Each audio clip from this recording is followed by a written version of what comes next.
కైలాసం, ఇంద్రలోకం, చంద్రలోకం ఇవన్నీ ఉన్నాయని అడుగుతా ఉంటే లేకేమి ఉన్నాయి. ఆ సందేహమే లేదు.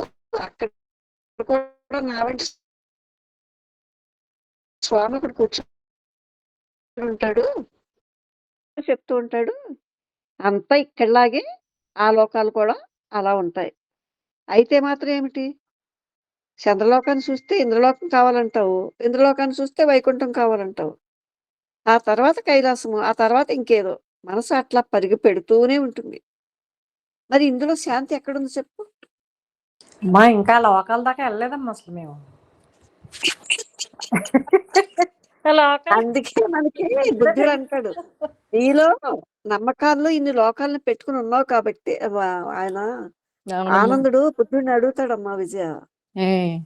ఆయన అంటాడు, బంతే లోకములు శూన్యమని చెబుతావు నువ్వు, లోకాల్లో కూడా ఏ కొలుకువా లేదు, ఉత్తి శూన్యం ఖాళీ అని చెబుతావు కదా, చూస్తే ఈ లోకాలన్నీ ఉన్నాయని చెప్తారు కదా, మరి అంతా కూడా ఈ ఇంద్రలోకం, చంద్రలోకం ఇవన్నీ ఉన్నాయంటే అప్పుడు బుద్ధుడు అంటాడు, నవ్వుకుని అంటాడు, ఇలా అంటాడు అనమాట, ఆనంద లోకములు శూన్యములని చెప్పేది అనుభవము చేత శూన్యము.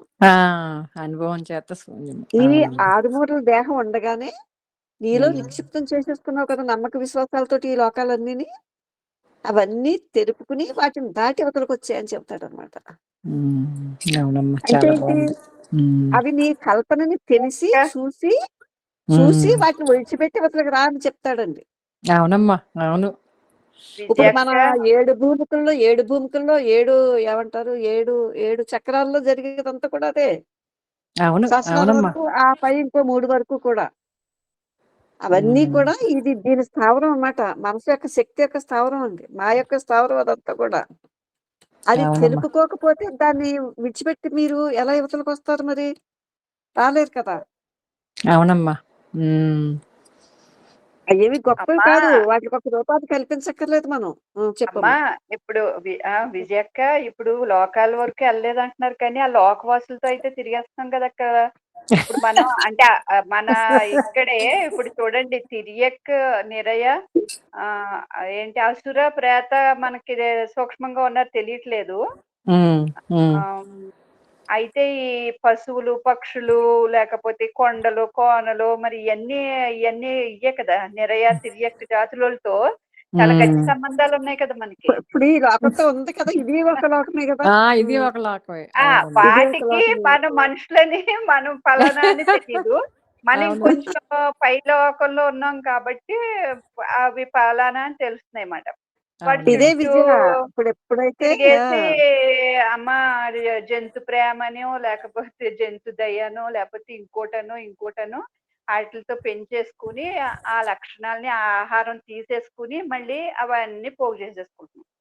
ఇంకా చక్కగా ఆహారం తీసుకోవటం ద్వారా వాటినేమో చుట్టుపక్కల పెట్టుకుని, ఇంట్లో పెట్టుకుని పోషించటం ద్వారా అవన్నీ నిజమక్క. ఇప్పుడు పురాణంలో కూడా జడభరతుడు మరి ఎలాగా లేడే, ఎందుకయ్యాడు?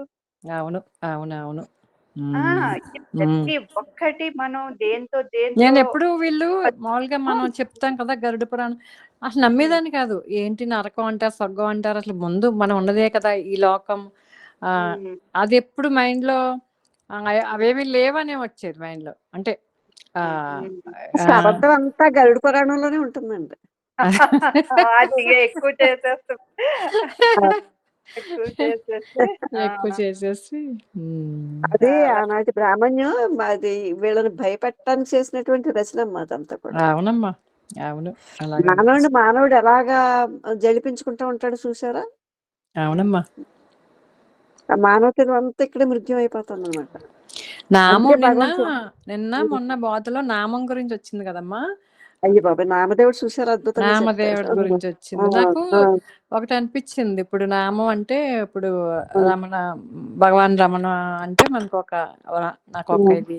కానీ నేను ఒకసారి పరిశీలించుకుంటే నా చుట్టూ మాకు ఎదురకుండా ఎవరో ఒక వాచ్మెన్ తెలిసిన ఆయన రమణ రాజు గారు, అలా రమణ అని పిలిచేదాన్ని.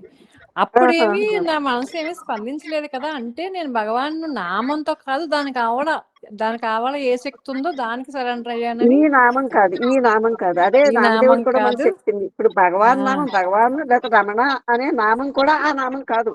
కాదు. ఆ నామం కాదు. అదే మనకు తెలుసుకోవాల్సింది. అందుకే అవునమ్మా. నామదేవుడు అంటాడు, నీకెవరో తెలియనప్పుడు నీకు ఆ నామం గురించి తెలియదన్నాడు. అది చాలా ఇప్పుడు బాగుందమ్మా. భగవాన్ చాలా రూపాన్ని అద్భుతంగా పట్టుకొని మనం రమణుడు అని అంటాం కానీ, అవును. రమణులు అంటాం కానీ ఆ నామం కాదు అసలు. కాదు ఇప్పుడు ఆ కాదు. నామం రమణ నామం కాదు. అది రమణ నామం నామం కాదు. చూసావా? అసలు అవునమ్మా. నువ్వు ఏదైతే అయ్యున్నావో అది నేనుగా నేనంటూ ప్రతి దానికి సర్వాధారమై ఉందన్నమాట. అది ఎప్పుడైతే మన లోపలంతా ఖాళీలు అవుతాయో అప్పుడు ఆ సర్వాధారం నేనంటూ అది వ్యక్తం అవుతుంది అన్నమాట. దాని ఉనికితో సహా అది బయటపడిపోతుంది. అక్కడ ఆ నామం గురించి మీకు ఆ నేను నామం గురించి తెలియాలంటాడు అన్నమాట నామదేవుడు. అవునమ్మా, చాలా బాగుంది నిజమ్మా. నామదేవుడు విన్నానమ్మా. అలాగే ఈ లోకాల గురించి ఏదో అడుగుతున్నారు. ఇవాళ మనకి టైం అయింది. రేపు దాని గురించి చెప్పుకుందాం. అలాగే అమ్మా. వాళ్ళకి ఇది మీకు సరిపోతుంది కదా, ఈ లోకాల గురించి కానీ లేదా అమ్మా దర్శనాల గురించి కానీ మరి. అమ్మా ఇక్కడ ఒక్కసారి ఒక్క కొంచెం విజయక్కతో మాట్లాడతాను నేను.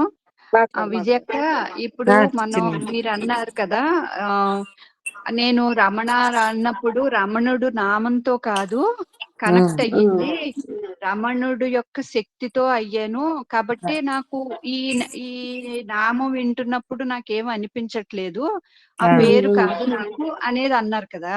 అవును అవును. అయితే ఒకటక్క, ఇప్పుడు మనలో ఒక చర్య జరుగుతుంది. ఆ చర్యకి అర్థం ఏంటి, అది ఎందుకు జరిగింది అనేది మనం మళ్ళీ ఇలాగే ఆలోచన ద్వారా మాటల ద్వారా అర్థాలు వెతుకుతున్నామంటే ఇదంతా మైండ్ గేమ్ అక్క. ఓకే, మీకు అనిపించింది దాన్ని చూడండి అంతే. అంతే అంతే. మళ్ళీ దానికి ఫలానా అర్థం అని ఎందుకు అనుకోవాలి? అవును. అంటే చూడండి, అందుకే పరిశీలన అనేది చాలా చాలా చాలా అవసరం అక్క. అవును, క్వశ్చనింగ్ లోపలికి అది చూడటం. ఇప్పుడు ఒక చూడటం. చర్య ఏదో చేసేసాం, అది అద్భుతమైందో ఇంకొకటో. ఇప్పుడు మీ కోపం వచ్చింది, కోపం నాకు ఎందుకు వచ్చింది అని మీరు క్వశ్చన్ చేసుకోవడంలో ఎంక్వైరీలోకి వెళ్తారు. అక్కడ ఎంతో కొంత మనకి జరుగుతుంది. కానీ ఇలాంటి చర్యలు అసలు మనకి ప్రశ్నించుకోవాలని కూడా అనిపించదు.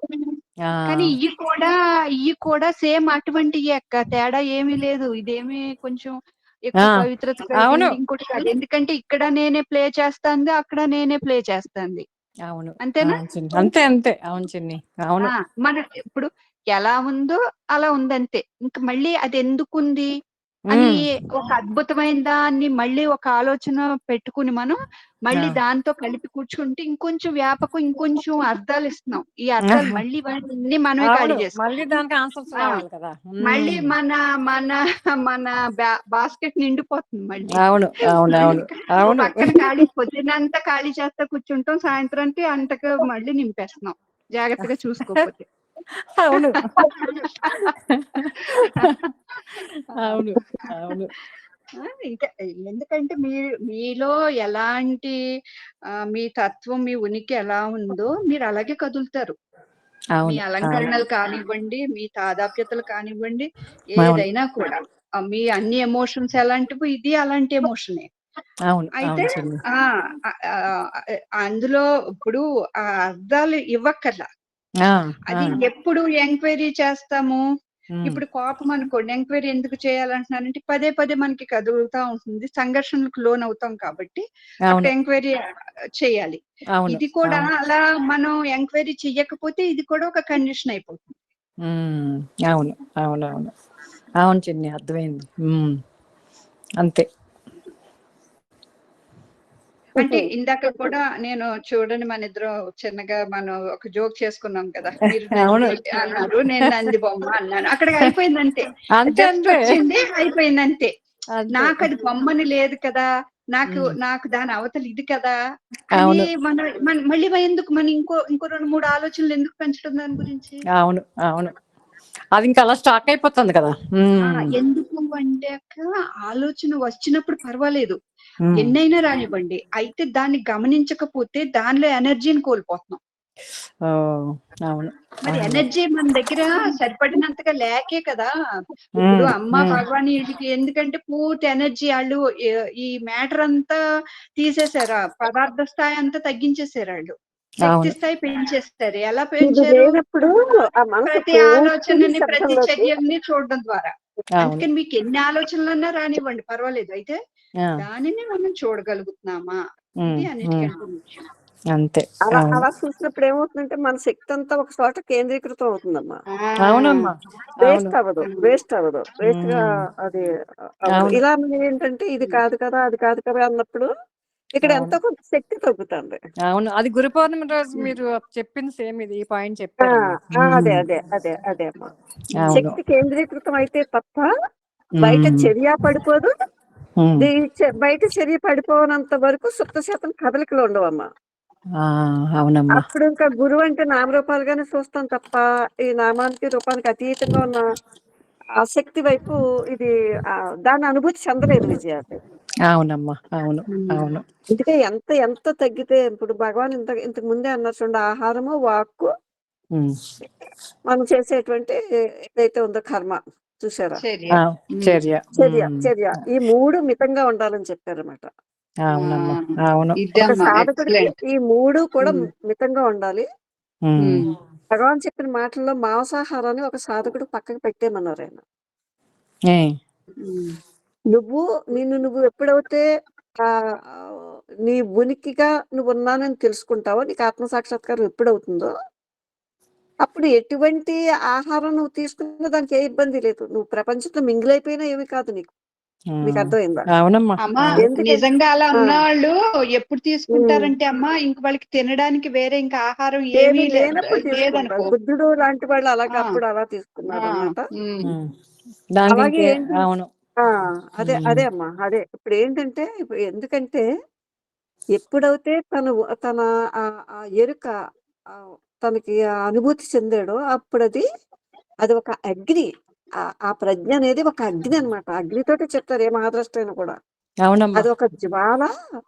ఆ జ్వాల నువ్వు ఎటువంటి అఖండంగా వెలిగే ఆ జ్వాల చూసే దానిలో మీరు పచ్చి కట్టెలు వేసిన దొంగలు వేస్తే కాలిపోతాయి.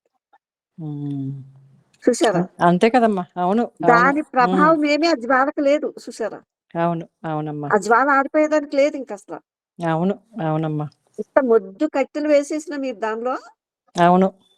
చూసారా? అది దానిగా మారిపోతుంది అనమాట. చాలా బాగుందమ్మా. అవును.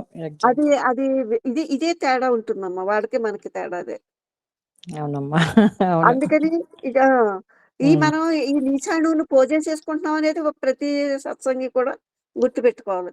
మాంసాహారాన్ని జవశాపల్యంతో తిన్నంతసేపు చెప్పమ్మా. అమ్మ కృష్ణమూర్తి కూడా చెప్తాడు దీని గురించి. అవును. అలాగే మొన్న రామకృష్ణ గారు కూడా ఒక పాత వీడియో చూస్తే ఆయన అంటున్నారు, రామకృష్ణ గారు కూడా ఇంత అబ్జర్వేషన్ ఉందంటారు, అంత చూస్తున్నామంటారు, కానీ చాలా మంది మాంసాహారం వదలట్లేదు. మరి అది ఎలా సరైంది? ఆ కణాలు ముద్దయిపోవట్లేదా? ఎందుకు అలా కాదు, మేము చూసుకుంటాం, ఎరుకతో తింటున్నాం, అణచకూడదు కాబట్టి దాన్ని మాకు అక్కడ స్వేచ్ఛ ఉంది, ఎరుకతో తింటున్నాము. ఇవన్నీ ఒక్కసారి ఎలా మాట్లాడుతున్నారో చూడండి. కాదు కాదు అది కొంచెం వెనక్కి తీసుకెళ్లే ప్రమాదం ఉంది అది.